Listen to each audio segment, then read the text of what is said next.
This video will teach you about the adult admission assessment, which will utilize the task list and flow sheet. Start with your Care Compass view open by hovering over the box with the patient's name. A gray arrow will appear. Click to open the task list. Scroll to find the Admission History Assessment Adult task. Highlight by clicking on the task and choose Document to move to the Adult Systems Assessment section of the flow sheet. This is where you will chart your head-to-toe assessment. In this example, we will show key functionalities within the flow sheet doc in the chart. You will learn the workflow on the unit during orientation with your preceptor. The sections of the flow sheet document are called I-bands. Each band contains subsections with more specific information. There are two different ways you can navigate within the flow sheet to chart. You can either use your mouse to move the cursor between each section, or you can use different buttons on your keyboard to move from section to section. To navigate using your keyboard, you will first need to double-click on the header row of a section. Using your Tab or Enter key will move you from cell to cell. Using the combination of your Shift and Tab keys will move you up one cell. When starting in a multi-select field, use your spacebar to allow you to select or deselect an option. Using the up-down arrows will allow you to move within the list.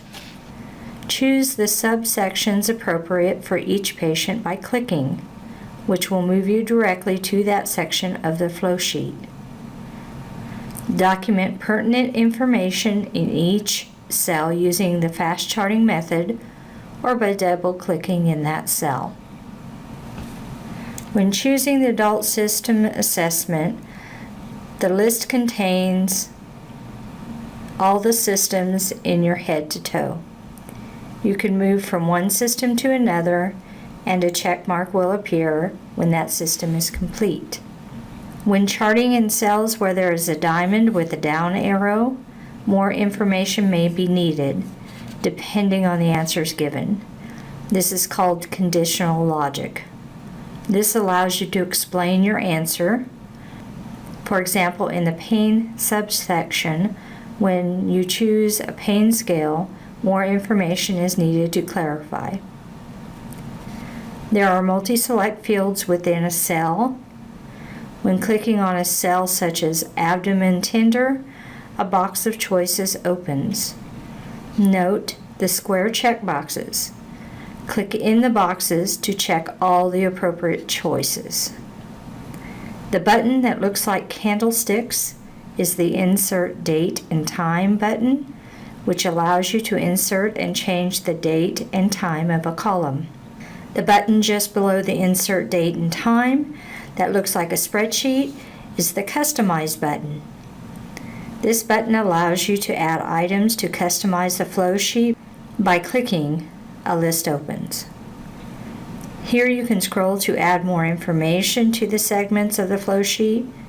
For example, add orthostatic vital signs by choosing the caret by the vital signs and clicking on the SBP, DBP supine, sitting and standing boxes. Then choosing OK will move you back to the flow sheet. Note the changes are reflected there. Note the text you enter is purple. This means you are actively charting data, and it can be modified by clicking in the cell and changing the information. When the desired information is complete, sign the documentation by clicking the green check mark at the top of the flow sheet. Note the text changed to black. The Adult Lines and Devices I-band is where you will chart lines, drains, and tubes. In our example, we need to create a dynamic group for an IV insertion in order to be able to chart information on that process. Choose the peripheral IV subsection in the Adult Lines and Devices I-band. Look on the flow sheet next to the peripheral IV column header. By clicking on the square icon, the dynamic group box opens. Create a label for this IV by checking in the descriptors for the type, size, laterality. In our example, chart over the needle, left hand, left, 18 gauge. Next, choose OK. You have created the area where you will chart the insertion, assessment, and future assessments to be documented. Choose the green check mark and sign when documentation is complete. Discontinue the dynamic group by right-clicking on the group label and choosing Inactivate, which will gray out the group and it will no longer be available for documentation. You have now learned how to document the adult emission assessment.